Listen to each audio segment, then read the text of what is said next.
Bizim qara gayrimi ne olmalı? Şu dünyadan imanlı gitmektik Müslümandan uluqamaktık. Ustada Peygamber Huda Aleyhisselam cehennemi adamları, imanlı adamları ki nihayeten eğer şu dünyadan bir adam iman bilen gitse nihayeten bir şey inşallah bir gün çıkar. Yöne ulamalar aydıptırlar. Bir adam şu dünyadan günah kebire bilen yaşap gitse o şu bilen ölse şol ahirde bir iman gitmek yaşamadı. İman şol adamdan selp oluyor diye. Ne mi deyip? Şu Allah nardat ketip da zol narda Allah da şonun iman serveti yedi. Şondan korkmak gerek. Peygamber Huda Aleyhisselam nesini aydıptır. Peygamber aytıysa hadise geliyor. Ben bir grup adamlar gördüm diye Şebi Miraç'ta. Ki olan bedellerini qayçılar bilen ketiyanlar. Men Hazreti Cebrail Huda Aleyhisselam'dan soradım ki bunlar kim? Onun bir adamlar ki zina ettiler dedi. Erkeklerden, zinanalardan, doğduklarında atlarını ketiyanlar. Ne ettiler bula? Bedellerini ketiyanlar, onu bula zinakar. Sonra bir kuyu gördüm diye ki şondan bir hevur nazur bir portu it diye. Yok sesler de şu kuyudan gelipti.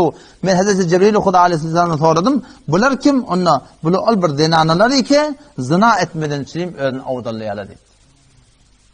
Çünkü camiada ne kadar silahlar kendileri. Da şol tım tıkılı giymek gerekli biliyor musun? Biliyor musun tım tıkılın anırtı nereden kaydıptır? Şu tım tıkılın anırtı garbiyle Ruspi heleyle diyorlar Ruspi.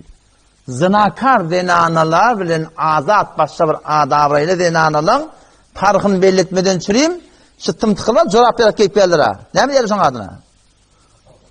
Sabort diyeyim. Şunu şu garbiyle avval ödarlarına şol bir hanıman her kimden yatıp turan heleylerden çürüyüm, kıyırlardan çürüyüm, mahsus şolardan şimdi gidiptir diye şu an. Bugün Müslüman şuna bir ahıl rahat mukadim haya gidiptir aradan. Kulli enbiyalın sözünün kıyıtkası ne mi? İllen testahhi if'al maşi. Kulli peygamberlerin kefinin kulasası diye haya etmeden ne edecek olsan ediverdik. Haya etmeden. Ondan sonra diye bir nesene adamlar gördüm. Heleylerden, erkeklerden şüpharım ağırlarından ya talantı diye, dillerinden talantı diye. Ben sordum ya Cebrail Aleyhisselam, bunlar kim? Onlar bu adamları ki gıybet ettiyerler, ondan bundan eyipçuğu ettiyerler. Gıybet ne adam etmekteki izade ki gıybet etap olmuyor. Qalallar, Peygamber'den soraptır ya Resulullah, gıybet diyenler ne mi? Peygamber'den soraptır, gıybet diyenler ne mi? Ondan Müslüman doğanın elinden bir kefa etsen, şurada eştenine kıyın olacak o hadis. Şuna gıybet diyenler diktir. O ya Resulullah aytyanlı adamın sonunda bolsa ne mi diktir? Kağıtlı Türkmen yanlışıp gıybeti de, sıfatı diye ne olur billah.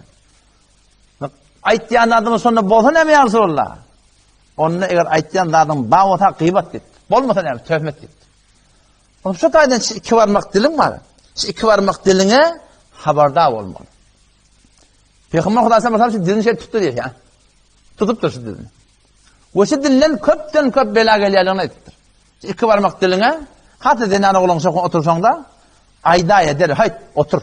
İyidi gıybeti yarama. Tapşırıp durma oğlan sonra. Otur iyidi gıybeti yarama. O bey deydi bir şey deydi. Şahidi bir Müslümanın elinden bir kepletek keşol. Peyda yok da şundan. Ne peyda var şundan? Şundan peyda yok bu de. Şun peydasız zadi öyde ağlatmalılardan. Bir cemde oturdun. Buradan da gurun kaçışıp bari. Hey dost koy. Koy medeniyeti olur. Arada bir dili var da keplemeli. Yok ama alıp bari yanlama.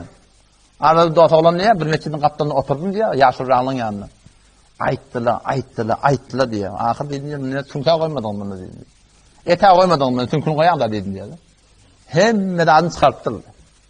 Bir oğlan kalk koyarım. Oturun yerinden. Öden yere çıkıyor, meçhidin çıkıyor. Meçhidin hayatına oturup gıybet etti yani Hudayrak. Oturup şu taydan diline habardar olmalı. 3 neferin izinden aytsan moliye. Bir. O da aytmak var, o car çekip vermek diye. Bir adamma ilin arasında kulaverdar yetiyor. Gard edip Ali'ye soran vermek niyeti yok. Bilip de onun bir adamla var. Onun sen de girip çıkıyanını görüyen. Her ilk barıp oturacağını görüyorsun. Onun için belli yerde ay falani, şu falani var hava, şuna havardara kuladı olsun ki el doğurdu. Şahatte şun cami'a marifi etmekteki ezada var. Haydi bir alim atlı, Peygamber'in sünnetini, evin başını mengreş giyip, telletin giyip, bidgat yayla edip veren o mantaqada, camiada, Şon şehatte çöre koşup vermeli halan yerde yamallap. Her nerede olsa alim, ahun, fili hormatı zayinna. Hemme ahun mollalar görüngüde kemezken şon kellerine hakkında fili esselamu aleyküm kavulukla salamlaşmak gerek. Fili hormatılanlar görüngüde şon bir etmeklik gerek dağını. Kalıptır alıp barayan tertibi halab sünnet bolsa, onun oturuşmasızlığın, onun kavuşmasızlığın o cüdegene vurun. Yani hemen kişi labas-ı ruhaniyetin her bir suratında olsa ehtiramı taklamak gerek. Yani bir vakı şuforum camada şuforum yayladıklarım olsa bedgatları şonu cami'a marif etmek falan şeydi. Şehatte şunu aytta cami'a şunu ne etmek gerek? Aytmak gerek. Üçüncüde kim? Zalim hadisa var ya, durmet kesbiye, şonu yüzünden aytmaktan Müslüman doğan icazet verdi. O zaman şu taydan şimdi dilimde var şimdi de. Dili haberdar mı oli? Peygamber sallallahu ayet ya, ne diller bilen atıqlı, onlar ne yaparmış? Kim oluyor Resulullah'da? Onu o adamı eyipçu yetkerler, onun bunun elinden gıybet etkerler. Bir Müslüman doğanın elinden ayıp görüyorlar, yüzüne, vücuduna ayıp görüyorlar. Son hakkında avval etmiş, dua etmiş son hakkında. Ya Allah şunu ıslah edeveri. O başarmadı, bolmadı mı bilen? Doğan et tavulun yeni şey edip ya, şuna hususice tuğratında ayna şeklinde sataşmış. Ayna şeklinde. Aynada iki tane hıslat var diye aynada. Peygamber Aleyhisselatü Vesselam şimdi hadis-i ayette el-mu'min mir'atul mu'min. İmanların aynasıdır da. Aynada iki tane hılkatiyet var. Bire sen ayıbını yavaş açıktan, yumuşaklıkla kökedi yapar. Yani stansın, telden geçikti o hastada. Kıyıkçıyık dedi ne vardı? Öğren ayet ya, aydanda da kıyıkçı edip aydana. Bir de Müslüman doğan, haydır Müslüman doğan mı da ayıpsız adam olacak mı yani? Yalnızsız adam olacak mı? Belki ayetten düzelir ha, şuna tüycülük bilen öğren ayetmek gerek. Yok, öğren ayet bilmiyorsun mu?